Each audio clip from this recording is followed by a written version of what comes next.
My name is Brian Takumi and I'm the VP of Product Creative. And we are in the Oakley Museum, which tells a visual story of the history of Oakley. The most meaningful product for the brand have been the ones that really align to what built the brand. So when you talk about technology, performance design really coming together, I think certainly we've had pieces that are very design driven and very much all about the aesthetic.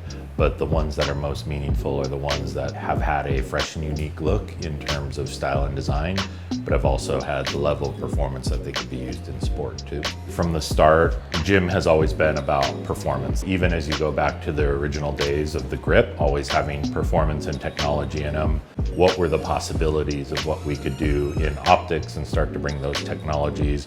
Impact resistance was huge, obviously in goggles and motocross and things like that, where rocks are flying and shooting up at your face. Jim was always pushing to find problems, find solutions, wrap them in art. So when you think about Oakley over the years, we've always had emphasis on a design aesthetic. What we were able to do prior to iJacket, it was a lot of very flat surfaces. So at the time, when you're talking late 80s, early 90s, 3D printing didn't even really exist. I believe we owned the third 3D printer ever made. The first two went to NASA, and Jim has always been very big into manufacturing processes and things like that. So he had heard about this idea of being able to take a sketch, build the data in CAD, and being able to 3D print it out and being able to capture those surfaces. That's really where iJacket was the first step in how do you start to bring some of this sculpture to life and these shapes than it just being an extruded surface as things were done in the past.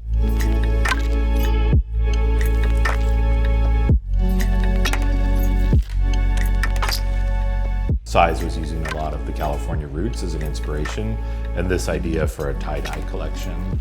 We actually had a process where we could make it look tie-dye using the colors from the collection, literally tie-dyeing the frame, where we would put ink down into a tank and literally someone would be dipping these by hand to create a tie-dye effect. Each one hand done separately, so no two are certainly alike. They're all very individual, get a serial number. The size Oakley collaboration goes a long way in what is the future of Oakley, but also doing it in a way that's true to the brand and how we've built and introduced a lot of our new things.